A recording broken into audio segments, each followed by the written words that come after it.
अस्सलाम वालेकुम जनाब। सारे भरा आंदे सन भी डाट सानू पलस्तर होंदी विखानी है। आओ वेख लो पिछों डाट पलस्तर होण डई। आ ठेकेदार साहब बैठे ने ते बाद च कई बंदे आंदे सन भी इहदे उत्ते बिल्डिंग नहीं बनदी।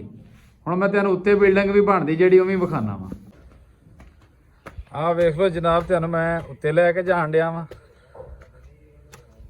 ते अगला जिहड़ा मिस्त्री सी तुहानूं अपना नंबर नहीं सी दिंदा या टाइम नहीं सी दे रिहा। कई बंदियां दे बड़े ना गिले शिकवे सन। ते आ वेख लो उन्हां ही कमरिਆਂ ਦੇ ਉੱਤੇ वेख लो कमरे बन रहे ने ते चिनाई भी वेख लो उत्ते भी 9 इंची दी हो रही है।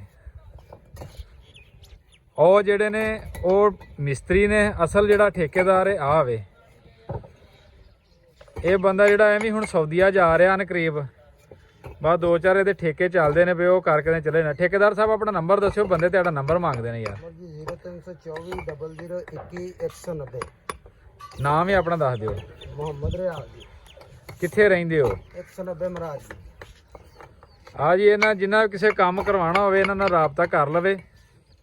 ਉਹ ਸਾਹਮਣੇ ਨਜ਼ਰ ਆ ਰਿਹਾ ਤੁਹਾਨੂੰ ਆ ਮਕਾਨ ਬਣਿਆ ਡਬਲ ਸਟੋਰੀ ਤੇ, ਐਵੇਂ ਡਾਟ ਦੇ ਉੱਤੇ ਬਣਿਆ। ਐਵੇਂ ਇਹ ਜੀ ਰਿਆਜ਼ ਨਹੀਂ ਬਣਾਇਆ ਮੈਂ। ਬਾਕੀ ਤੁਸੀਂ ਕਹਿ ਰਹੇ ਕਈ ਬੰਦੇ ਵੀ ਇਹ ਡਾਟ ਜਿਹੜੀ ਮਜ਼ਬੂਤ ਨਹੀਂ ਹੁੰਦੀ। ਆ ਜਿਹੜਾ ਸਾਹਮਣੇ ਮਕਾਨ ਹੈ ਆ ਜਿਹੜਾ ਐਵੇਂ ਡਬਲ ਸਟੋਰੀ ਹੈ, ਐਵੇਂ ਡਾਟ ਦੇ ਉੱਤੇ ਵੇ। ਇਹ ਨਾ ਰਿਆਜ਼ ਦੇ ਚਾਚੇ ਨੇ ਬਣਾਇਆ ਸੀ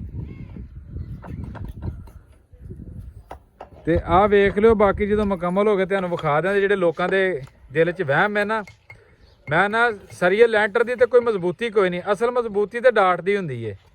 ਡਾਟ ਦੇ ਉੱਤੇ ਤੇ ਤੁਸੀਂ ਟਰੈਕਟਰ ਵੀ ਚੜਾ ਦਿਓ ਤੇ ਕੁਛ ਨਹੀਂ ਹੁੰਦਾ। ਲੈਂਟਰ ਜਿਹੜਾ ਉਹ ਲਿਫ ਜਾਂਦਾ ਵੇ। ਜਿਹੜੀ ਡਾਟ ਇਹਦੇ 'ਚ ਲੱਚਕ ਕੋਈ ਨਹੀਂ ਹੁੰਦੀ।